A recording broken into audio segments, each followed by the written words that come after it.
नमस्कार, राधे राधे, जय हिंद। कैसे हैं आप सभी? मैं जितेंद्र सोनी स्वागत करता हूं आपका खान ग्लोबल स्टडीज के इस डिजिटल प्लेटफॉर्म पर। आशा है आप सभी लोग अच्छे होंगे, मस्त होंगे, बड़े ही आनंद के साथ आप अपनी तैयारी कर रहे होंगे। कैसे हैं आप? कैसी आपकी तैयारी चल रही है? कमेंट के माध्यम से आप हमें बता सकते हैं। साथ के साथ आपको अपनी सेहत स्वास्थ्य दोनों के बारे में जानकारी देनी है कि आपकी सेहत कैसी चल रही है और आपका स्वास्थ्य कैसा है। चलिए स्टार्ट करते हैं आज की अपनी इस क्लास को शुरू करते हैं। क्लास को शुरू करने से पहले एक सवाल जो कि थोड़ा सा जरूरी है, थोड़ा सा इंपॉर्टेंट है, हर बार आपसे पूछा जाता है। सवाल क्या है? सवाल है कि सर अगर हम विद्यार्थी जीवन व्यतीत कर रहे हैं तो विद्यार्थियों के कुछ नैतिक कर्तव्य होते हैं साहब, जैसे कि उसे ना एक लक्ष्य पर कार्य करना होता है। लक्ष्य अर्थात कि आज के दिन अगर उस व्यक्ति की सांसें चल रही हैं तो उसे इस दिन से कुछ प्राप्त करना है। प्राप्त जैसे कि अगर आज वह हिंदी पढ़ेगा तो हिंदी में ये टॉपिक, अगर आज वह हिस्ट्री पढ़ेगा तो हिस्ट्री में ये टॉपिक, करंट अफेयर पढ़ेगा तो इस वाले मंथ की 8 से 9 घंटे के टारगेट अगर आपके हैं, बहुत अच्छी बात है। और अगर नहीं है तो बनाइएगा साहब। और उसके साथ साथ और हमें क्या करना है कि सर अगर आज आपने कोई टॉपिक पढ़ा है तो आज पढ़े हुए टॉपिक का 7 दिन के बाद रिवीजन, 14 दिन के बाद रिवीजन, और हो पाए तो 21वें दिन के बाद आपको उसका रिवीजन करना है। कितने दिन के बाद? 21 दिन के बाद आपको उसका रिवीजन कर लेना है, ठीक है ना। बहुत अच्छी बात है। विलोम शब्द पार्ट 4, विलोम शब्द हम पढ़ चुके हैं। आज का जो टॉपिक है आपका वो रहने वाला है अनेक शब्दों के लिए अनेक शब्दों के स्थान पर एक शब्द, ठीक है ना। शायद हमारे कंप्यूटर जो महोदय जी होंगे उन्होंने शायद इसको देख लिया होगा और देखने के बाद शायद वो उसको चेंज कर देंगे, ठीक है ना। बहुत अच्छी बात है। आप कैसे हैं? कैसा रहा जी आपका दिन?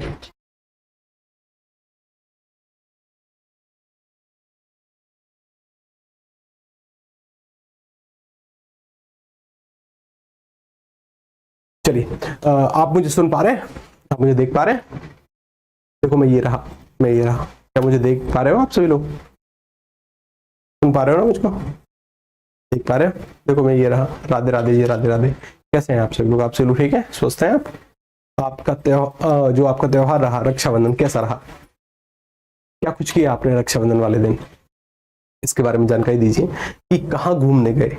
कहीं कोई ऐसा तो नहीं है कि नहीं सर हम तो केवल पढ़ ही रहे थे, केवल पढ़ना ही है हमारे जीवन में, कि सर 2-4 टॉपिक सर हमने रिवाइज कर लिए। रिवीजन करना अच्छी बात है, लेकिन किस समय करना ये बहुत ज्यादा इंपॉर्टेंट हो जाता है। अगर आप अपने ऐसे समय में रिवीजन कर रहे हैं जो समय आपको अपने परिवार के साथ व्यतीत करना चाहिए, तब तो जी, तब तो ना, ये तो गलत बात है, ठीक है ना। रिवीजन जरूर करिए, अच्छी बात होती है, लेकिन बाकी के समय पे, ठीक है ना।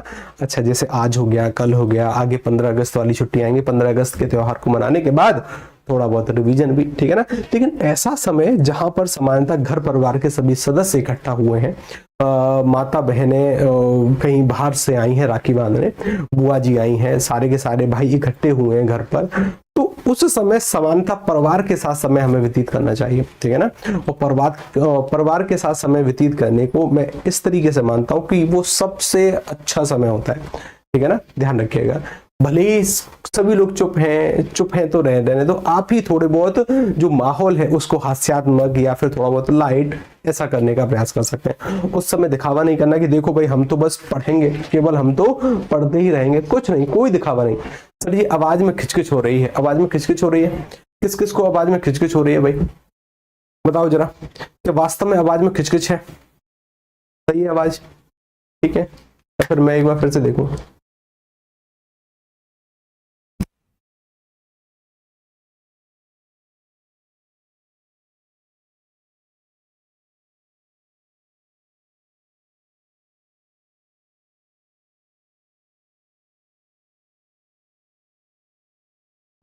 अब चेक करो, अब चेक करो।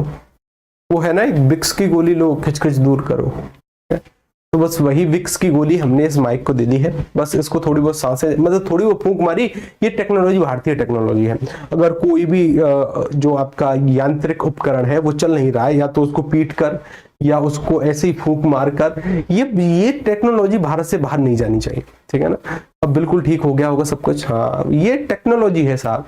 जो एक टर्म्स है ना टेक्नोलॉजी, वो शब्द आजकल रील्स में भी वायरल हो रहा है। टेक्नोलॉजी या पता नहीं क्या है, हमें तो कुछ पता नहीं चलता। समानतः इसका भाव ये है कि ये जो टेक्नोलॉजी है, ये जो प्रक्रिया है, ये जो पद्धति है, ये भारत से बाहर अगर चली गई तो समानता फिर तो दिक्कत वाली बात है, ठीक है ना। बहुत अच्छी बात है। आप सभी लोग ठीक है? सोचते हैं आप सभी लोग किस तरीके से आपने इस त्योहार को मनाया, इसके बारे में जानकारी दो जरा मुझे। इस त्योहार को हमने किस तरीके से मनाया था? किस तरीके से बनाए? गुरु समझ नहीं आ रहा है, समझ नहीं आ रहा। चारू जी बोलेंगे गुरु जी लो, क्लास शुरू करने से पहले ही धप्पा मतलब लो गुरु जी हमें कुछ पल्ले नहीं पड़ रहा। अरे सुधर जाओ रे, ठीक है ना, सुधर जाओ, बहुत अच्छी बात है। चलो स्टार्ट करें क्लास को, शुरू करें क्लास को। हाँ, आज अगर आपने नोट्स अपने चेक किए होंगे ना, तो आज नोट्स में हमने कुछ आपके ऐड किया है और ये होमवर्क है आपका। होमवर्क मतलब मैं 15 देखो 15 तारीख को तो स्वतंत्रता दिवस है ही, 16 तारीख की जन्माष्टमी है। जन्माष्टमी मैं ब्रजवासी हूँ, वृंदावन मेरा जन्म स्थान है, मैं घर रहूंगा, ठीक है ना, मैं घर रहूंगा, मैं छुट्टी पर रहूंगा। 17 को संडे है। ये 3 दिन आपकी क्लास नहीं होगी और इन 3 दिनों का मैं आपको काम देकर जा रहा हूँ, ठीक है ना।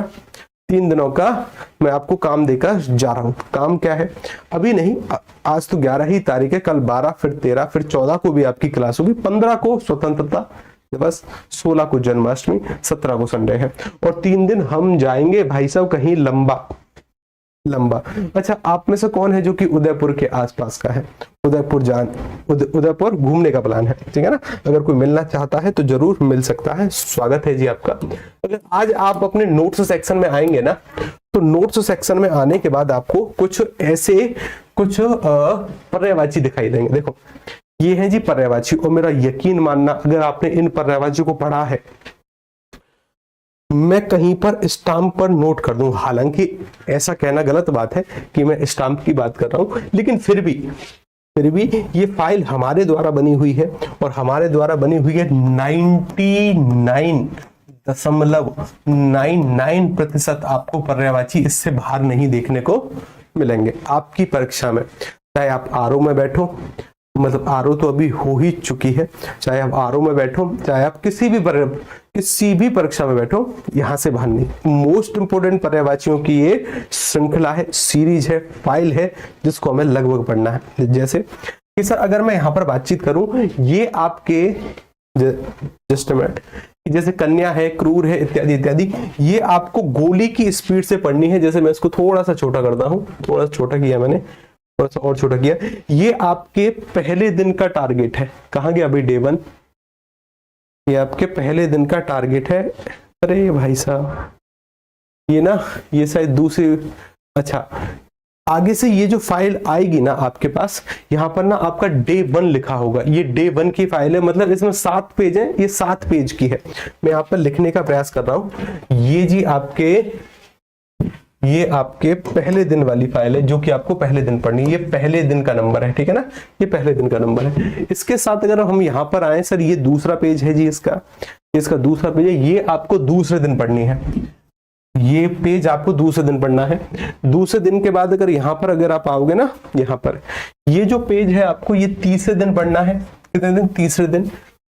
आगे चलकर आओगे तो सर ये जो पेज है आपको, ये आपको चौथे दिन पढ़ना है। कितने दिन? चौथे के बाद ये जो दिन है जी आपका, ये आपको 5वें दिन पढ़ना है। 5वें दिन के बाद सर अगर यहां पर आओगे तो ये जो दिन है, बस जैसे अखबार पढ़ते हैं ना, अखबार वैसे पढ़ने, और ये आपको 6वें दिन पढ़ना है। बस बात खत्म। कि सर 6 दिन के लिए आपके टारगेट है, जो कि आपको डेली 1 पेज पढ़ना है। पढ़ना मतलब रटना नहीं है, पढ़ना है। और इन पढ़े हुए में से किसी भी शब्द का अगर आपको अर्थ समझने में दिक्कत हो रही है, किसी भी क्लास के अंतिम 10 मिनट में हमें टोकने का प्रयास करना है कि सर जी फलाने वाले पर्यायवाची में एक शब्द लिखा हुआ है, इसका अर्थ हमें समझ में नहीं आ रहा। पहले तो खुद से थोड़ा बहुत खोजने का प्रयास करना है, थोड़ा बहुत गूगल या थोड़ा बहुत अपने फोन की भी सहायता लेने का प्रयास करना। अगर वहां से अर्थ आपको पता चल रहा है, अच्छी बात है, नहीं चल रहा है तो तुरंत आप 10 मिनट में हमसे पूछ सकते हैं। अंतिम वाले में किसी भी शब्द को, ठीक है ना, किसी भी शब्द को ध्यान रखिएगा, मोस्ट इंपोर्टेंट, मतलब 6 दिन के टारगेट हैं आपके, और 6 दिन में वादा करो कि साहब हम कम से कम इनको एक बार तो पढ़ लेंगे। एक दिन में, ज्यादा मैं आपको बोल ही नहीं रहा, एक दिन में 1 पेज, एक दिन में 1 पेज, जैसे अखबार पढ़ते हैं ऐसे। कि सर यहाँ पर बंसी को मुरली, वेणु, बांसुरी, पिपहरी भी बोलते हैं, ठीक है ना, इतने बस ऐसे पढ़ने हैं, ऐसे पढ़ने, और कुछ ज्यादा नहीं। आधे से ज्यादा शब्द आपको पहले से पता है कि सर पुत्री को आत्मजा, सुता, तनुजा, नंदिनी, दुहिता, तनया, ये सब कहते हैं। आधे से ज्यादा शब्द आप जानते हैं पहले से, ठीक है ना, डन। सर 6 दिन में ही हमारे कवर हो जाएंगे, ठीक है ना। अभी भी बफरिंग हो रही है क्या? ऐसा मत कहिए भाई अब, ठीक है ना, अब ऐसा मत कहिए कि बफरिंग हो रही है, ठीक है ना, ये सब कुछ आपको पढ़ना है सब, ठीक है ना, ये पढ़ना है। दूसरा सर एक और छोटा सा टारगेट है इसी के साथ साथ, ये विलोम शब्द है और मेरा यकीन मानना मोस्ट इंपोर्टेंट विलोम शब्दों की श्रृंखला है। ये भी टारगेट आपके 6 दिन के हैं। ये सर डे 1 का है जी आपका टारगेट। डे 1 में आपको 2 पेज पढ़ने हैं विलोम शब्दों में, ठीक है ना, डे 1 में 2 पेज पढ़ने हैं आपको। डे 2 पर आएंगे जब आप, फिर से आपको 2 पेज पढ़ने डे 2 पर, ठीक है, डे 2। ये दूसरे दिन के टारगेट हैं आपके, और दूसरे दिन भी आपको 2 पेज पढ़ने हैं, और 2 पेज पढ़ने के साथ साथ फिर तीसरे दिन आपको 2 पेज पढ़ने हैं, ठीक है ना। कुल मिलाकर ये भी 6 दिन के टारगेट हैं, ठीक है ना, कुल मिलाकर ये भी 6 दिन के आपके टारगेट होने वाले हैं। मेरा यकीन मानना, अगर आपने ये टारगेट कहने पर मेरे कंप्लीट किए ना, तो लिख लो कहीं पर, ठीक है, कि विलोम शब्द और पर्यायवाची जैसे बेसिक टॉपिक्स में से गलती नहीं होगी। और अगर ये टॉपिक अपने स्ट्रांग हो गए ना, तो मेरा यकीन मानना रस, छंद, अलंकार, हिंदी साहित्य में आप ना पारंगत हो, ठीक है ना, कि भाई इस पंक्ति का रस क्या होगा, मतलब इसमें रस कौन सा है। जब तक उन लिखे हुए शब्दों का अर्थ हम समझ पाएंगे ना, बहुत अच्छी बात है। इन टॉपिक्स की आगे आपको बहुत भूमिका, मतलब बहुत इनकी अहमियता देखने को मिल सकती है, रस में, छंद में, अलंकार में, अलग अलग जगह, ठीक है ना। एक एक अंक पर हम कार्य कर रहे हैं, और ये दोनों फाइल आपके नोट्स में अपडेटेड है, ठीक है, एक बार इनको देखना, आपको मिल जाएंगे, ठीक है, ठीक, डन। बस पढ़ना है। पढ़ना कब है कि सर इनको जिस डे के हिसाब से हैं ये, ठीक है ना, जिस डे के हिसाब से, कि सर ये डे 4 है, डे 4 पर सर हमारे 2 पेज हैं यहाँ पर, फिर सर डे 5 है, ठीक है ना। इस तरीके 6 दिन के टारगेट हैं, 6 दिन पर्यायवाची, 6 दिन के ये, ठीक है। ये आपका कार्य है कि ये आपको कवर करने हैं कैसे भी अगले 6 दिनों में, प्रॉमिस। अरे याद नहीं करना है, रटना नहीं है इनको, ठीक है ना, रटना नहीं है। हो सके तो इनकी प्रिंट आउट करा के अपने पास रखना, और प्रिंट आउट करवाने के पास 1-2 बार पढ़ना, या फिर फोन में ही पढ़ लेना अगर प्रिंट आउट इत्यादि के पैसे ना हो तो, ठीक है ना, ध्यान रखिएगा। चलिए अब आते हैं टॉपिक की तरफ। अब आ जाओ जी टॉपिक सर कौन सा है आज का जो टॉपिक है सर, वो है अनेक शब्दों के स्थान पर एक शब्द। अनेक शब्दों के स्थान पर एक शब्द से मेरा क्या औचित्य है कि सर कई बार क्या होता है कि बहुत सारे शब्द लिखे होते हैं, उन शब्दों की जगह अगर हम एक शब्द का प्रयोग करें तो समानता उसे रख रखाव की बचत होती है, समय की बचत होती है। समय की बचत के साथ साथ सर धन इत्यादि चीजें बहुत कम लगती हैं। तो क्यों ना सर अलग अलग, मतलब पूरा का पूरा वाक्यांश लिखने के बजाय हम एक ही शब्द से काम चलाएं। जैसे मैंने अगर आपसे ऐसे पूछा कि भाई एक ऐसा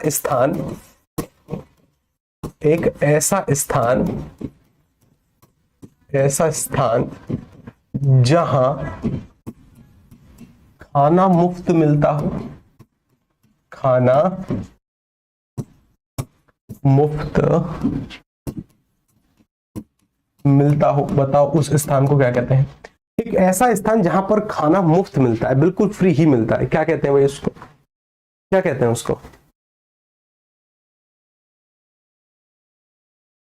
क्या कहते हैं उसको।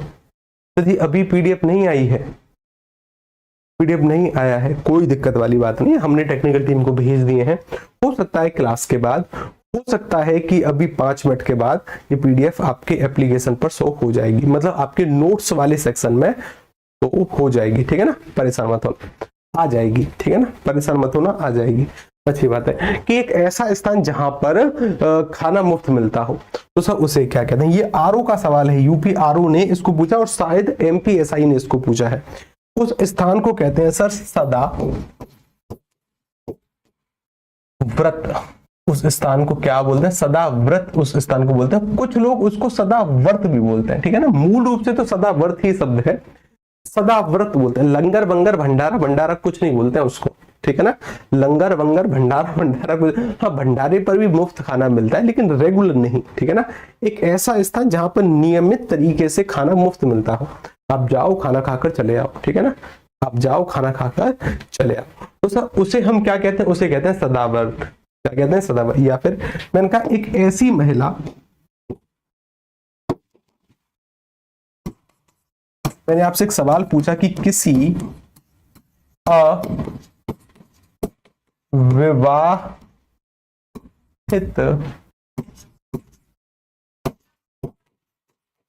महिला के गर्भ से उत्पन्न संतान। किसी अविवाहित महिला के गर्भ से उत्पन्न संतान मतलब एक ऐसी महिला है जिसकी अभी शादी नहीं हुई, और शादी नहीं हुई उसने किसी बच्चे को जन्म दे दिया, तो उस बच्चे को क्या कहेंगे? एक ऐसी संतान जो कि किसी अविवाहित महिला के गर्भ से उत्पन्न हुई हो, या किसी अविवाहित महिला के गर्भ से उत्पन्न संतान को क्या कहते हैं? तो सर उसे आप जानते होंगे कि उसे क्या कहते हैं, उसे कहते हैं कानीन। अब सर इस तरीके के ना हजारों शब्द बन सकते हैं। कानीन कहते हैं सर, उसको क्या कहते हैं? कानीन कहते हैं सर। इसको सर अब इसको कुछ और ना बोल देना, क्या हो गया भाई? कानीन कहते हैं उसको, क्या कहते हैं? कानीन कहते हैं। या फिर अगर मैं आपसे ऐसे कहूं, कि मुझे बताइए कि समुद्र में लगने वाली आग, इस तरीके के शब्द खूब आते हैं। समुद्र में लगने वाली आग, समुद्र में लगने वाली आग के लिए एक शब्द बताइए कि समुद्र की आग को क्या कहते हैं? क्या कहते हैं समुद्र की? हाँ, कानून नहीं कहते, कानीन कहते हैं। क्या कहते हैं? कानीन कहते हैं कि भाई समुद्र में लगने वाली आग को क्या कहते हैं। अब समुद्र की आग कभी अगर आपने देखी होगी, समुद्र में ना एक शैवाल होता है जो कि हल्के से लाल कलर का होता है। जब वो शैवाल सतह पर आता है ना तो पूरा पानी एकदम लाल लाल सा होता है, तो उसे समुद्र की आग कहते हैं। तो समुद्र की आग के लिए एक शब्द कि सर जी बड़वा नल, क्या कहते हैं उसे? बड़वा नल सर एक शब्द होता है। ऐसे बहुत सारे शब्द है। मैंने कहा कि मुझे बताइए कि वह व्यक्ति जिसकी पत्नी मर गई हो, वह पुरुष जिसकी पत्नी मर गई हो, वह पुरुष जिसकी पत्नी मर गई हो, वह पुरुष जिसकी पत्नी मर गई हो, पुरुष को क्या कहते हैं भाई? वह पुरुष जिसकी पत्नी मर गई हो, क्या कहते हैं उसको? एक ऐसा पुरुष है जिसकी पत्नी मर गई हो, विधुर कहते हैं। ठीक है सर, इस तरीके के लाखों मैं आपको ये बताने का प्रयास कर रहा हूं कि ये केवल एक एग्जाम्पल है। अभी मैं इन वाले शब्दों को आपको पढ़ा ही नहीं रहा, केवल एग्जाम्पल है, ठीक है ना? इस तरीके के शब्द बने, जैसे मैंने कहा कि मुझे बताइए उत्तर और पूर्व के बीच की दिशा का नाम क्या है? उत्तर और पूर्व के बीच की दिशा, बीच की दिशा, उसको हम क्या कहते हैं? उत्तर और पूर्व के बीच की दिशा का एक नाम क्या है? क्या कहते हैं उसको? कि भाई एक ऐसी दिशा है जो कि उत्तर एवं पूर्व के बीच की है। ये सर हो गया उत्तर, उत्तर के साथ सर ये हो गया जी हमारा दक्षिण, दक्षिण के साथ सर ये हो गया पूर्व, और ये हो गया सर पश्चिम। क्या हो गया? ये हो गया सर पश्चिम। तो इनके बीच की दिशा के लिए एक शब्द बताइए भाई, इनके बीच की दिशा को क्या कहते हैं? किस किस का उत्तर? ईशान आ गया। क्या बात है, I am proud of you. कि सर जी ये है वायव्य, वायव्य के साथ ये वाली दिशा हो जाती है ईशान, ईशान के साथ ये वाली दिशा हो जाती है सर आग्नेय, और आग्नेय के साथ ये वाली दिशा हो जाती है नैऋत्य। ठीक है ना? अच्छा, कि यहाँ से V, यहाँ से I, यहाँ से A, यहाँ से N। जो शॉर्ट ट्रिक हम पढ़ते हैं वो पढ़ते हैं वियान। क्या पढ़ते हैं? वियान। ये वाली शॉर्ट ट्रिक हम पढ़ते हैं। वियान मतलब कि सर वायव्य ईशान आग्नेय नैऋत्य, वायव्य ईशान आग्नेय नैऋत्य, वियान ये। अच्छा, हिंदू शास्त्रों में कितनी दिशाओं का उल्लेख है? 10 दिशाओं का। 10 मतलब ये जो है ना, ये जो आपको दिख रहा है ये ऐसे नहीं है, आपको तो ये ऐसे दिख रहा है, ये ऐसे है, ऐसे ऐसे ऐसे मतलब कि सर एक फिर इसके आकाश वाली भी दिशा होगी, एक इसके जमीन वाली भी होगी, कुल मिलाकर 10 दिशाएं आती हैं। ठीक है ना? अच्छी बात है। तो इस तरीके के शब्द, जैसे मान के चलिए मैंने आपसे एक सवाल पूछा, इस वाले सवाल का उत्तर आप मुझे बताएंगे। ठीक है ना? इस वाले सवाल का आप मुझे क्या बताएंगे सर? उत्तर बताएंगे। क्या बताएंगे? उत्तर बताएंगे सर इस वाले सवाल का आप। जिसकी कोई संतान ना हो, उपयुक्त वाक्यांश के लिए सही शब्द कौन सा है? सर दूसरे नंबर का फिर से बताएं। दूसरे नंबर का, दूसरे नंबर पर ईशान लिखा है। क्या लिखा है? ईशान। आप बताइए, जिसकी कोई संतान ना हो उसके लिए एक शब्द। अच्छा, हाथ खड़ा करो कि किसने ये वाले सवाल पहले सॉल्व किए हैं। कि सर जी हमने ना ये वाले सवाल पहले सॉल्व कर रखे हैं। कि सर आपने कह दिया कि गुरुजी बी होगा। क्या होगा? बी होगा। बहुत सारे बी और डी। बी और डी, क्या बात है। तो देखो ध्यान से समझो, इसे जिसकी कोई संतान ना हो उसे हम क्या कहते हैं, उसे हम क्या कहते हैं, देखो ध्यान से देखिएगा। मैंने कहा निस्पर्श, निस्पर्श शब्द का अर्थ क्या होता है, कमेंट करके आप मुझे बताएंगे अगर आपको पता है तो, ठीक है ना, अच्छी बात है। बांझ शब्द का मतलब क्या होता है, देखो पहले ना एक दो शब्दों को समझो। ये ए एक व्यक्ति है, ये बी एक व्यक्ति है, इन दोनों की सर शादी हो गई है। शादी में नाचने कौन कौन चलेगा, एक सेकेंड, हाँ, कि सर ए और बी, ये लड़का है ए और ये लड़की है, इन दोनों की शादी हो गई। शादी हो गई तो शादी होने के बाद सर इनकी एक संतान हो रही है, क्या हो रही है, संतान। मतलब मानकर चलिए शादी को सर 2 साल का समय हो गया, 2 साल के बाद इनकी एक संतान हो गई, ठीक है ना। अच्छा, वहीं सर एक दूसरी तरफ एक और केस है कि सर ये ए है, ये बी है, एक लड़का है, बी एक लड़की है। अब सर इनकी शादी को 4 महीने हुए हैं, 4 महीने में क्या इनके कोई संतान हो जाएगी, 4 महीने में क्या इनके संतान की उत्पत्ति होना पॉसिबल है। सर कैसी बात कर रहे हो, थोड़ी बहुत बायोलॉजी तो सर हमने भी पढ़ी है। संतान उत्पन्न होने के लिए सर कम से कम 9 महीने का समय चाहिए। अच्छा, बहुत सी महिलाओं के संतान जो होती है वो कई बार 8 महीने में ही होती है, तो वो एक अलग बात है। एक एवरेज समय की अगर हम बात करें तो कम से कम 9 महीने चाहिए सर। अगर ये 9 महीने चाहिए, संतान सर अभी इसके हुई नहीं है, तो क्या इस वाली महिला को आप बांझ कहोगे क्या, इस वाली महिला को आप बांझ कहोगे क्या कि भाई ये वाली महिला बांझ है, अभी इसके संतान नहीं है, तो क्या सर ये वाली महिला बांझ कहलाएगी क्या। सर कैसी बात करो, बांझ शब्द का अर्थ होता है एक ऐसी महिला जो कि अपने गर्भ धारण करने की शक्ति को खो चुकी है। एक ऐसी महिला जो गर्भ धारण करने की शक्ति को खो चुकी है उसे बांझ कहते हैं। सर बांझ तो उसको नहीं कहेंगे क्योंकि सर अभी 4 ही तो महीने हुए हैं, अभी इनके संतान तो नहीं है, संतान नहीं है तो क्या मैं इसको बांझ कह दूं, बिल्कुल नहीं। उसे कहेंगे सर निसंतान, अभी उसके संतान नहीं है ऐसा कहना ठीक है, बांझ नहीं। बांझ शब्द का अर्थ क्या होता है, गर्भ धारण करने की शक्ति को खो देना, गर्भ धारण ही नहीं करना, ठीक है ना, गर्भ धारण होने ही ना पाना, उसे कहते हैं बांझ। जिसकी कोई संतान ना हो, अब सर इसकी कोई संतान नहीं है तो इसको बांझ नहीं कहेंगे सर, हम इसको कहेंगे निसंतान, ठीक है। विकल्प क्रमांक डी इसका सटीक उत्तर होगा, क्या होगा, डी, डी उत्तर सोच पाए। अच्छा आगे चलो, तो डी वालों I am proud of you, एक एक चॉकलेट खरीद लो अपने लिए। हर समय दूसरों की कमियां ढूंढने वाला व्यक्ति, ढूंढने नहीं, ढूंढने वाला व्यक्ति, एक ऐसा व्यक्ति है जो कि हर समय दूसरों की कमियां ढूंढता है। कोई पड़ोसी का नाम नहीं लेगा कि सर जी हमारे पड़ोसी तो ऐसे हैं कि पूछो मत, हम कोई भी अच्छा कार्य करें तो वो हमेशा हमसे जलते हैं, हमेशा कहीं ना कहीं हमारे कार्य में कुछ ना कुछ बुरा ही निकालने का प्रयास करते हैं।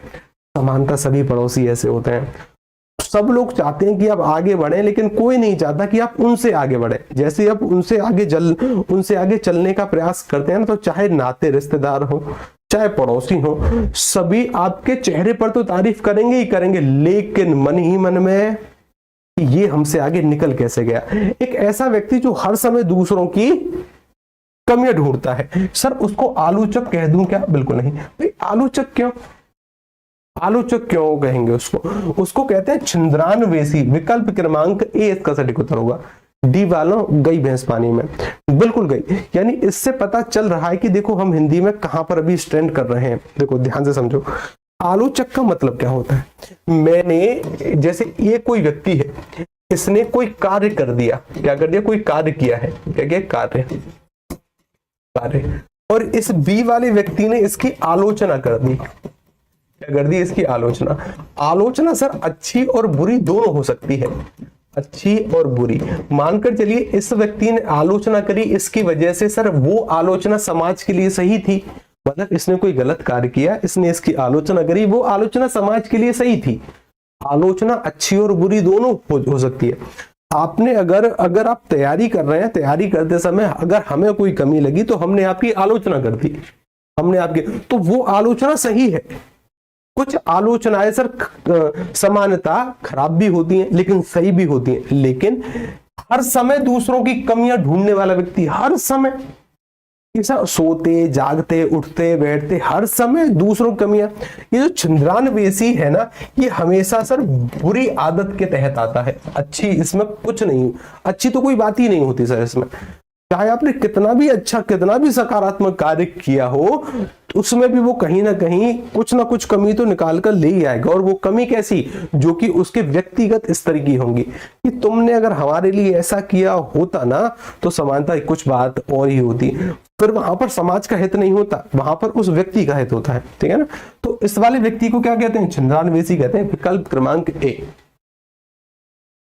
ठीक है, विकल्प क्रमांक ए, बहुत अच्छी बात है। एक और सवाल देखो, एक और सवाल देखिए, एक और सवाल ये रहा, अगोचर शब्द के लिए उचित वाक्यांश क्या होगा। एक शब्द आपसे पूछा जा रहा है, शब्द है सर अगोचर, और इस वाले शब्द का प्रयोग ना हमारी आरतियां अक्सर करती हैं। आरतियां मतलब तुमोहो प्राण अगोचर सबके प्राण प्रति, कुछ ऐसी। अब देखो मैं माफी चाहूंगा कि मुझे आरती पूरी तरीके से नहीं आती है, लेकिन समानता ये शब्द आरतियों में आता है।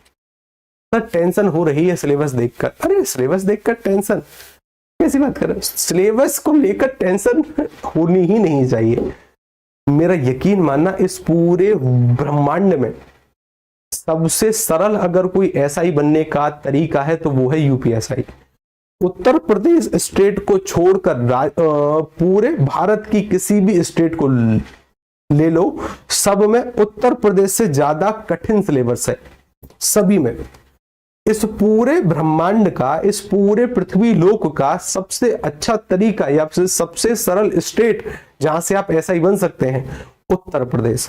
फिर भी अगर आप ऐसा बोल रहे हैं कि सर जी ये सिलेबस कठिन है, तो भाई साहब मैं क्या ही कह दूं फिर, ठीक है ना, मैं क्या ही कह दूं। सबसे सरल परीक्षा होती है यूपीएसआई। एमपीएसआई का अगर इस बार का अगर आपने सिलेबस देखा ना, पसीने छूटते हैं, पसीने। जीएस का वो लेवल है कि आप पीसीएस की तैयारी कर रहे हो। राजस्थान एसआई का वो है कि आप लगता है कि आप आरएएस की तैयारी कर रहे हो। कैसी बात कर रहे हो, सबसे सरल सिंगल एग्जाम है, और कोई स्टेट नहीं है जहां पर लगभग सिंगल एग्जाम होता हो एसआई के लिए, सभी में मेंस है। लेकिन यूपीएसआई एक इकलौता है कि सिंगल एग्जाम दो, फिजिकल दो, 2 स्टार कांधे पर। राजस्थान एसआई का तो और सरल है, राजस्थान एसआई सरल नहीं है, लगता है सरल, ठीक है ना। अगोचर, देखिए अगोचर, गोचर का मतलब क्या होता है, गोचर का अर्थ होता है कि सर देखो गोचर के 2 अर्थ होते हैं, एक तो गाय के चरने का स्थान, गाय के घास खाने का स्थान, चरने का स्थान, ठीक है ना, चरने का स्थान। दूसरा गोचर शब्द का अर्थ होता है कि सर गोचर कहते हैं जिसका अनुभव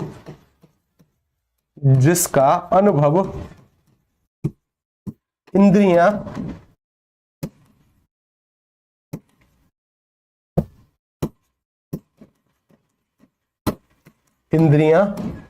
कर सकें, जिसका अनुभव इंद्रियां कर सकें उसे हम क्या कहते हैं, गोचर। और सर जिसका इंद्रियां अनुभव नहीं कर सकें, जिसका अनुभव इंद्रियां नहीं कर सकें उसे हम कहते हैं अगोचर।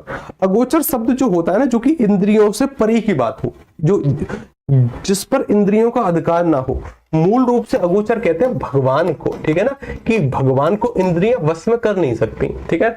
अगोचर कहते हैं सर भगवान को, जिसका अनुभव इंद्रियों द्वारा ना हो। विकल्प क्रमांक ए इसका सटीक उत्तर होगा। सर डर लग रहा है कि कठिन, कि कहीं पेपर में फेल ना हो जाऊं, इस बात का, अच्छा कि पेपर में फेल ना हो जाऊं। एक बात बोलूं मैं आपको, अगर आप मेरी बात मानते हैं तो, ये बात तो तय है कि सर यूपीएसआई आएगा, आज नहीं कल आएगा, कल नहीं परसों आएगा। रुको मैं जरा चेयर ले लूं, 5 मिनट पहले ना मुझे आपकी कंफ्यूजन थोड़ी सी दूर करने दो। सुनो मेरी बात को ध्यान से, आप मानते हो कि सर यूपीएसआई आने वाला है, हाँ ना, आज नहीं कल, कल नहीं परसों, परसों नहीं तो सर 2 महीने बाद तो आएगा, 4 महीने बाद तो आएगा, परीक्षा तो होगी। 27 में चुनाव है, कुछ ना कुछ तो होगा, एक। अच्छा देखो मैं आपको एक स्टडीज के बारे में बताऊं। अगर कोई भी परीक्षा जो आपकी आने वाली है, उसका पाठ्यक्रम, उसके नोटिफिकेशन से अगर आपको आने से पहले अगर आपने कंप्लीट कर लिया, उसका नोटिफिकेशन जब जारी होता है तब तक आपका सिलेबस कंप्लीट है। और उसी परीक्षा के बारे में अगर आप सोच रहे हैं, उसी परीक्षा को आप टारगेट कर रहे हैं, तो मेरा यकीन मानना सिलेक्शन के चांसेस यहां तक पहुंचते हैं।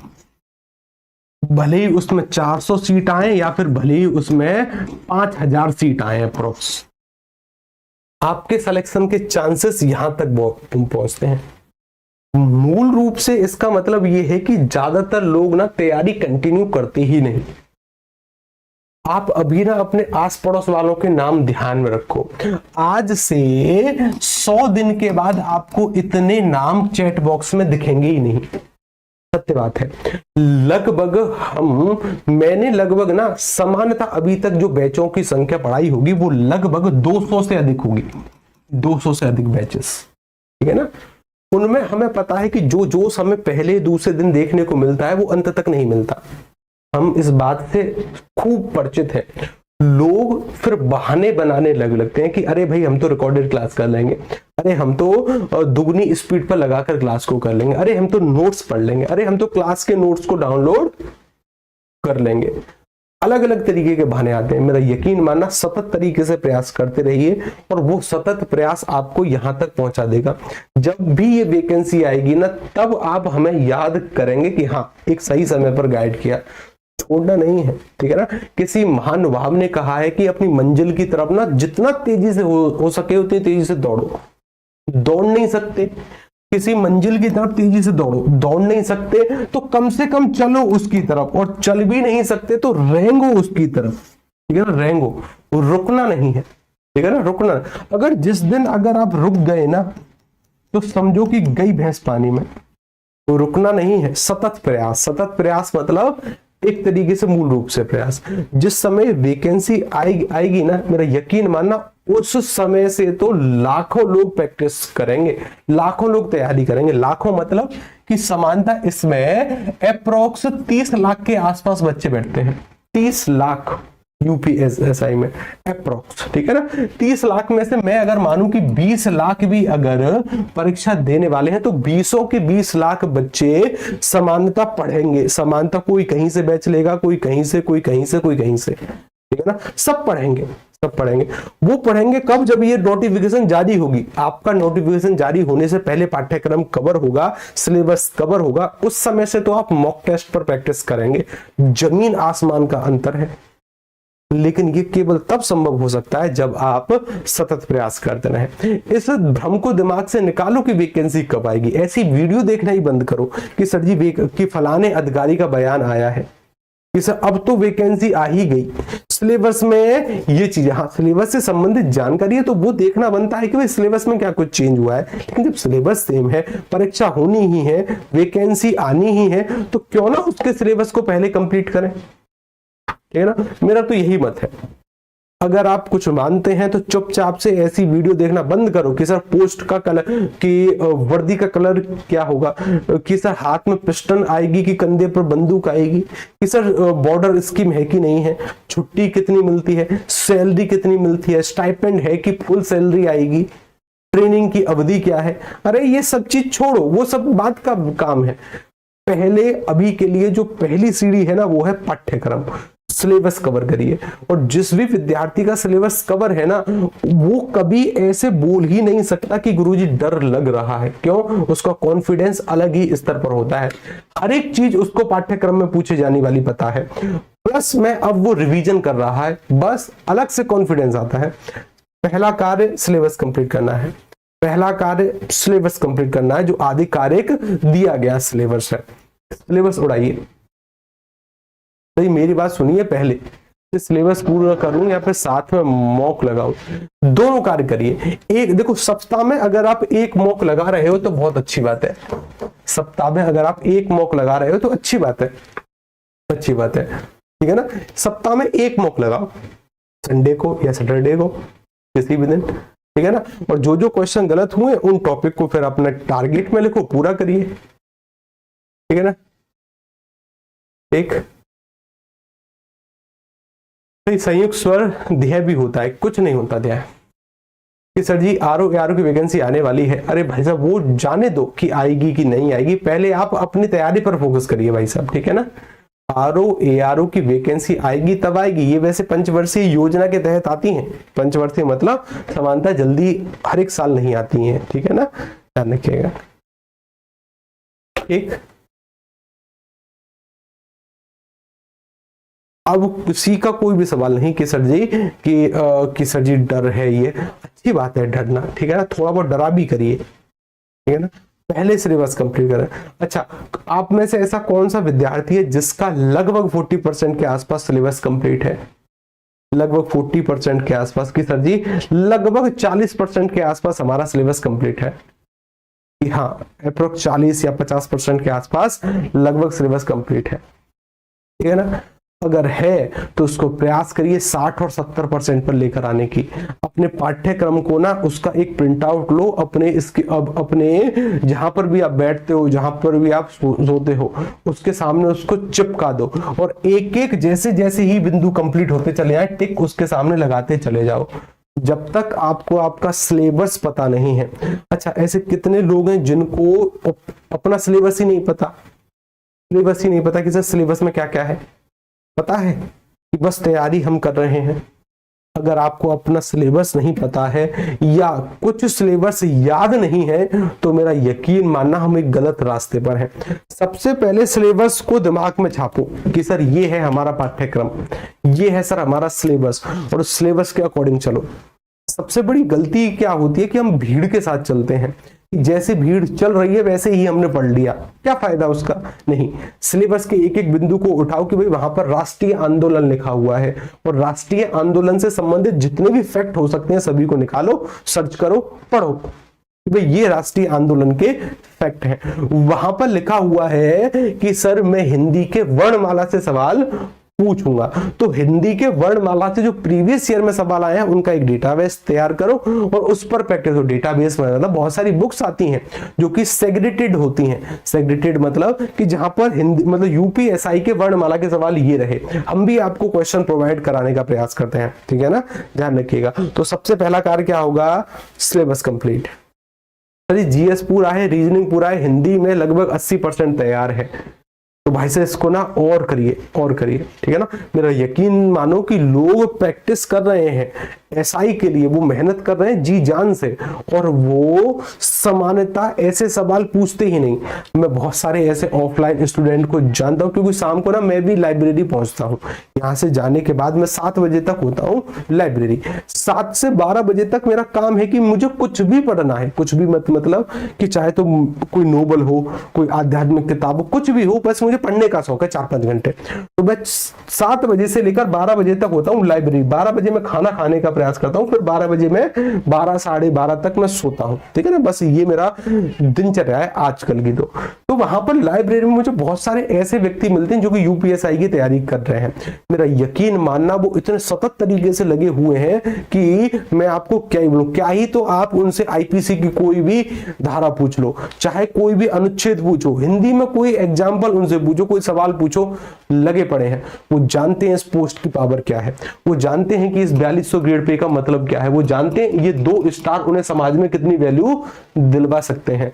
वो जानते हैं कि ऐसा कोई भी व्यक्ति जिसको समाज के द्वारा प्रताड़ित किया गया है, माता पिता को अनाप शनाप बोला गया है, माता पिता से अपशब्द कहे गए हैं, उन सारे के सारे व्यक्तियों पर मुंह पर लगाम लगाने का प्रयास करेगा। लगाम तो छोड़ दो कि लगाम की बात तो बहुत दूर रही, कांपेंगे वो जिस दिन आपके कंधे पर 2 स्टार आ गए। तो ऐसे व्यक्ति जिन्होंने आपके बड़े भाई, माता पिता, चाचा, ताऊ, जिनसे भी बदतमीजी करी है, जिनसे भी अपशब्द कहे हैं, प्रताड़ित किया है, कांप जाएंगे जिस दिन आपके कांधे पर 2 स्टार देखे। तो यकीन मानो उन्हें पता है वो कहीं ना कहीं प्रताड़ित है, उन्हें पता है कि वो कहीं ना कहीं फाइनेंशियली स्ट्रांग नहीं है। वो जवाब उनको इस समय तो दे नहीं सकते, चुपचाप लगे पड़े हैं, चुपचाप, क्योंकि उन्हें पता है कि सर लगभग 5000 के आसपास जगह है, वो 5000 के आसपास जगह, उन्हें तो बस केवल एक पोस्ट चाहिए और वो लेकर रहेंगे और वो लेंगे, ठीक है ना,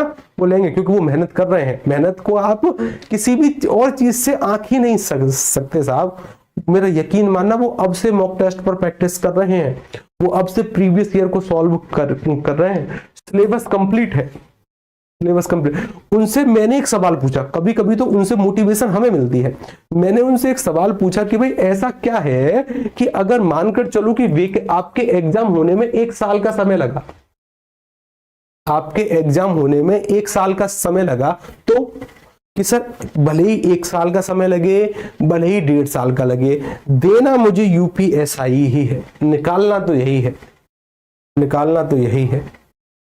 ऐसी डेडिकेशन, अभी से मॉक टेस्ट पर प्रैक्टिस कर रहे हैं, अभी से प्रीवियस ईयर के जितने भी क्वेश्चन अभी तक यूपीएसआई ने पूछे हैं सभी पर प्रैक्टिस कर रहे हैं। इसे कहते हैं तैयारी, इसे कहते हैं तैयारी, इसे कहते हैं जुनून। ये जुनून की कमी है शायद अभी हम में, और जिस दिन इस जुनून की कमी पूरी हो गई ना, अरे हर उस व्यक्ति को याद करो जिससे आपको कहीं ना कहीं, देखो समानता पुलिस वाली जॉब के लिए जो जज्बा है ना वो अपने दुश्मन से आता है, जहां तक मैं समझने का प्रयास करता हूं। जितनी भी वर्दी वाली जॉब है उनमें जो मोटिवेशन है ना वो हमेशा दुश्मन से आता है। आपके माता पिता से किसी भी व्यक्ति ने अपशब्द या गाली गलौज करी है, उसका चेहरा दिमाग में बनाओ, भूलना नहीं है उसको, ठीक है ना, भूलना नहीं है जब तक परीक्षा नहीं हो जाए। परीक्षा जिस दिन कंप्लीट हुई ना, वो खुद आपसे फ्रेंडशिप करने आएंगे खुद। भाई अगर अब इनसे कुछ उल्टा सीधा बोला तो दिक्कत हो जाएगी, ठीक है ना, दिक्कत हो जाएगी, ध्यान रखिएगा, ठीक है। हाँ ठीक,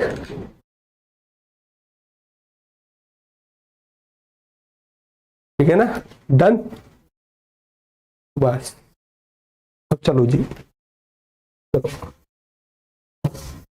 आगे चले, आगे चलो। अभी अभी हम एक त्योहार मनाकर आए, त्योहार मनाने पर ना समानता क्या हो रहा है, त्योहार मनाने के बाद ऐसी स्थिति सर जी मन नहीं लग रहा, सर जो किए गए उपकार को मानता है, इस वाले सवाल को तो आपको पता ही है कि सर उसे कहते हैं कृतज्ञ। 20 का सटीक उत्तर होगा, ठीक है ना, 20 का सटीक उत्तर। ध्यान रखिएगा, थोड़ा बहुत मोटिवेट रहिए, और सबसे बड़ी मोटिवेशन साहब आपके घर में है, और हम क्या दें आपको मोटिवेशन, आपके घर में आपके माता पिता हैं, एक ऐसे व्यक्ति जिन्होंने समाज में अपना पूरा जीवन समानता ऐसे ही व्यतीत कर दिया, तो आपका नैतिक कर्तव्य बनता है कि पूरे ब्रह्मांड की जितनी भी खुशी हो सकती है उनके चरणों में, उनके बुढ़ापों में लाकर रखें। उसके लिए पहले आपका सिलेक्शन जरूरी है। जिसको थोड़ा ज्ञान हो, जिसको थोड़ा ज्ञान हो, क्या उसको अनभिज्ञ कहते हैं? सर अनभिज्ञ का मतलब होता है मूर्ख, यानी जो जानकार नहीं है। अज्ञ का मतलब है कि सर जो ज्ञाता नहीं है, ये भी मूर्ख का ही पर्यायवाची है। अभिज्ञ का मतलब क्या होता है? अभिज्ञ का मतलब, इसका मतलब होता है सर जानकार, इसका मतलब क्या होता है? जानकार। इस वाले शब्द को हम पढ़ चुके हैं। अल्पज्ञ कहते हैं सर जिसको थोड़ा ज्ञान है। विकल्प क्रमांक डी, सबके उत्तर सही है लगभग, ठीक है ना, सबके उत्तर। इस वाले सवाल का उत्तर बताओ। मानसिक भाव छुपाना, इस वाक्यांश के लिए सार्थक शब्द क्या होगा? एक ऐसा व्यक्ति है कि जिसके दिमाग में क्या चल रहा है उसके चेहरे पर आ ही नहीं रहा। कई बार क्या होता है कि बहुत सारे व्यक्ति हमें चेहरे से तो हंसते हुए प्रतीत होते हैं, लेकिन अंदर उनके बहुत उथल पुथल चल रही होती है। ऐसे व्यक्ति जो अपने मानसिक भाव को छिपाने का प्रयास करते हैं।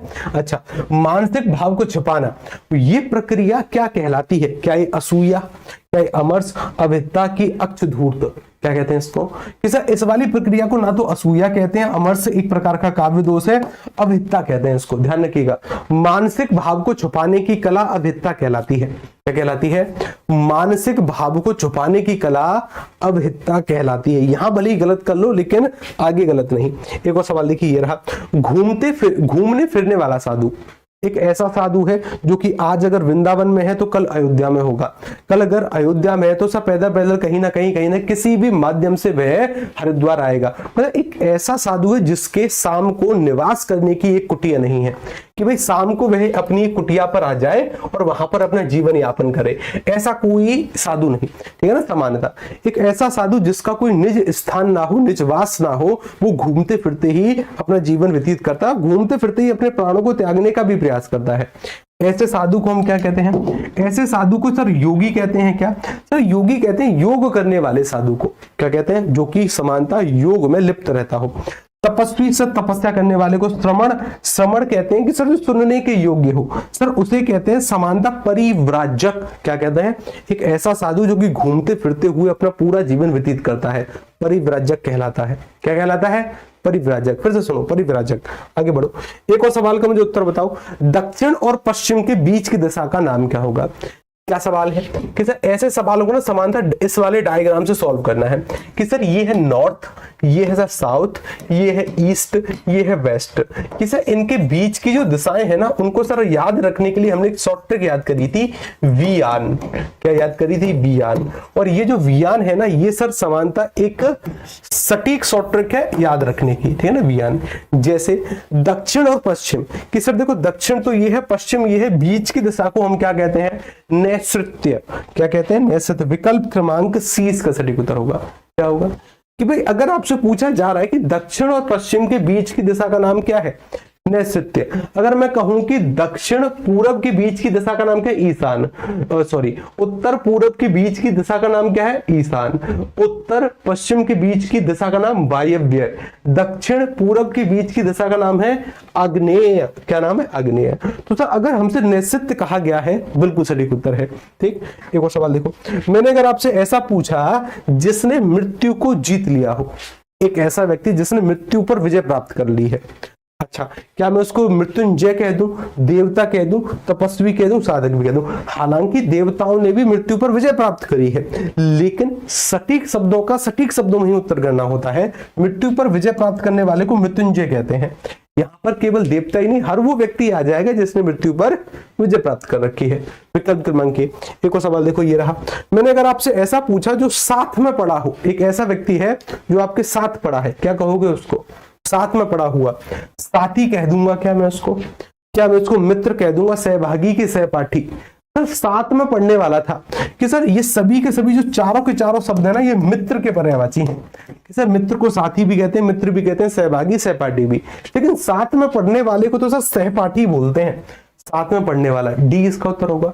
एक और सवाल देखो, मैंने अगर आपको ऐसे पूछा कि मुझे बताइए इनमें से कौन सा सही नहीं है, कहां पर गलती है, किस वाले विकल्प में है, तो सर चयन करते हैं। देखो कि मैंने कहा खाने की इच्छा को जिजीविषा कहते हैं क्या? सर यही तो गलत था।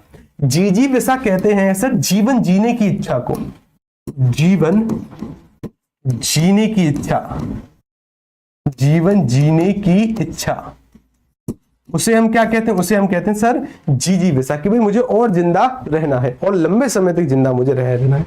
खाने की इच्छा तो को बुभुक्षा कहते हैं। क्या कहते हैं? बुभुक्षा। जानने की इच्छा को जिज्ञासा कहते हैं, बिल्कुल ठीक है। मार डालने की इच्छा जिज्ञासा। मोस्ट इंपोर्टेंट सवाल है, एक ऐसा व्यक्ति जो किसी को मार डालने के लिए इच्छित होता हो या मार डालने की इच्छा रखता हो, क्या कहते हैं उसको? जिज्ञासा। जीत, मोस्ट इंपोर्टेंट ये रहा कि जीतने या वशीभूत करने की इच्छा। जैसे कई बार जब हम बस से या फिर ट्रेन से सफर करते हैं ना तो हमें बहुत सारे ऐसे पेम्पलेट से दिखाई देते हैं कि भाई उसको वश में करो, ठीक है ना, कि एक फलाने बाबा आए हैं कि बंगाली बाबा, कौन से बंगाली बाबा हैं और बहुत ही जादू अच्छा, मतलब बहुत ही जादू टोना करने वाले हैं कि किसी भी लड़की को वश में करो, किसी भी लड़के को करो वश में, मनचाही शादी, मनचाहा विवाह, कुछ ऐसे। कि सर इस प्रकार की इच्छा रखने वाले को कहते हैं सर जिज्ञासा। इस प्रकार की इच्छा जो होती है ना उसे कहते हैं जिज्ञासा। किसी को वशीभूत करने की इच्छा या किसी को जीतने की इच्छा को जिज्ञासा कहते हैं। आगे चलिए, इस वाले सवाल का सटीक उत्तर क्या होगा? ये गलत था।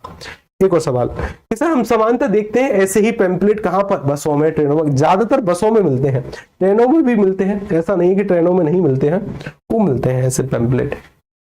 हाँ, कि बस कहीं पर कोई भी सामान चोरी हुआ हो, बाबा को जानकारी दो, बाबा को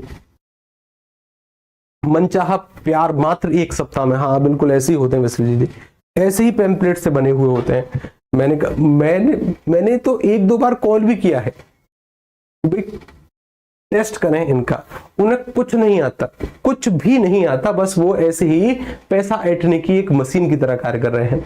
लोग उनके झांसे में आते हैं, लोग उनके झांसे में फंसते हैं और पैसे गंवाने का प्रयास। देखो ऐसे व्यक्तियों के पास समानता, एक ऐसा व्यक्ति कॉल करता है जो कि पहले से मिडिल क्लास का है और वो मिडिल क्लास के व्यक्ति से भी समानता खूब पैसे ऐंठने का कार्य करते हैं, जो भी उनसे बने, ठीक है ना। अच्छा, इसे मैंने कहा कि निम्नांकित शब्दों में से उसके समक्ष दिए गए वाक्यांशों में से कौन सा असंगत है? असंगत मतलब गलत है। प्रकाशित, प्रकाश में लाए जाने योग्य, मैंने कहा पूज्य, पूजने योग्य, पोषित, पाला पोसा हुआ, मुमुक्षा मतलब मोक्ष पाने की इच्छा। ये तो बिल्कुल सही है सर, मुमुक्षा मतलब मोक्ष पाने की इच्छा। और समानता यहां पर मैं कहूं पोषित, पाला पोसा हुआ, पूज्य, पूजने योग्य, यानी सर ये गलत है। प्रकाशित को प्रकाश में लाई जाने योग्य नहीं कहते। क्यों नहीं कहते, ध्यान से समझो। मैंने अगर आपसे कहा कि भाई जैसे मानकर चलिए एक सूर्य है, मतलब एक बल्ब है, यहां पर बहुत सारे बल्ब लगे हैं, इन बल्ब से ना प्रकाश बाहर आ रहा है, प्रकाश उत्सर्जित हो रहा है, तभी तो यहां पर उजाला हो रहा है। तो सर ऐसी कोई वस्तु जिससे प्रकाश बाहर निकल रहा हो, प्रकाश जिससे उत्सर्जित हो रहा हो, उसे हम क्या कहते हैं, उसे कहते हैं प्रकाशित वस्तु है। लेकिन ये पेन है मेरे हाथ में, क्या इस पेन से भी प्रकाश निकल रहा है क्या? बिल्कुल नहीं, ठीक है ना। इस पेन से प्रकाश उत्सर्जित नहीं हो रहा। तो उस पेन को मैं अगर धूप में लेकर चला जाऊं, यानी प्रकाश में लेकर आ जाऊं, तो क्या इस पेन को भी मैं प्रकाशित कहूंगा? बिल्कुल नहीं, नहीं कहूंगा। सर प्रकाशित का अर्थ यह होता है जिससे प्रकाश का उत्सर्जन होता हो, प्रकाश में लाए जाने योग्य। प्रकाश में तो आप किसी भी वस्तु को लेकर चले जाओगे, जैसे मेरा फोन है, क्या इस फोन से प्रकाश आ रहा है? अब अभी ऑफ है। अगर मैं इसको कहूं कि क्या भाई इससे प्रकाश आ रहा है, बिल्कुल नहीं आ रहा। अगर मैं इसको धूप में लेकर चला जाऊं तो सामान्यतः ये तो कोई भी पदार्थ हो सकता है, ठीक है ना, चाहे जिससे प्रकाश आ रहा हो चाहे नहीं, तो उसे तो सर प्रकाशित नहीं कहेंगे।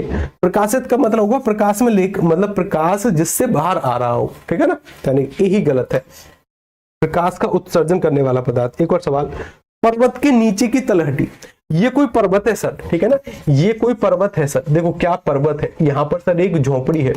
ये पर्वत के नीचे की भूमि को क्या कहते हैं? पर्वत के नीचे की भूमि को क्या कहते हैं? कि सर अनुडा, अधिपत्यका, उपत्यका की अनुडा। देखो अधि का मतलब होता है ऊपर या श्रेष्ठ। पर्वत के ऊपर की ये जो समतल भूमि होती है ना, ये जो समतल भूमि होती है, इसे कहते हैं अधित्यका, ठीक है, अच्छी बात है। उपत्यका किसे कहते हैं? पर्वत के नीचे की भूमि, पर्वत के नीचे की भूमि को उपत्यका कहते हैं। यानी समानता विकल्प क्रमांक सी ज्यादा सटीक उत्तर है। समानता विकल्प क्रमांक सी इसका ज्यादा सटीक उत्तर हो सकता है। एक और सवाल देखो भाई, एक और सवाल ये रहा, माता पिता का संतान के प्रति प्रेम क्या कहलाता है? जब हम रस पढ़ेंगे तब भी ये वाला सवाल आएगा कि माता पिता का संतान के प्रति प्रेम क्या कहलाएगा। क्या उसको सर प्रेमी कह देंगे, श्रृंगार कह देंगे, वात्सल्य की करुणा? श्रृंगार पर ये डंडा नहीं आता, ध्यान रखिएगा, वात्सल्य कहते हैं सर उसको, या फिर वात्सल्यता, विकल्प क्रमांक सी। एक और सवाल, एक और सवाल ये रहा, इस वाले सवाल का, जिसे मापा न जा सके, जिसको माप ही नहीं सकते, क्या सर उसको अपरिमेय, अप्रतिम या अप्रतिम, ये दोनों शब्द सेम हो गए, अविकल्प, कि सर एक ऐसा जिसको मापा ही न जा सके उसे कहते हैं अपरिमेय। अच्छा, ऐसे सर लाखों शब्द हो सकते हैं, लेकिन कुछ इंपॉर्टेंट शब्द जो है 100 शब्दों के आसपास हमने देखो यहां लिखे हैं।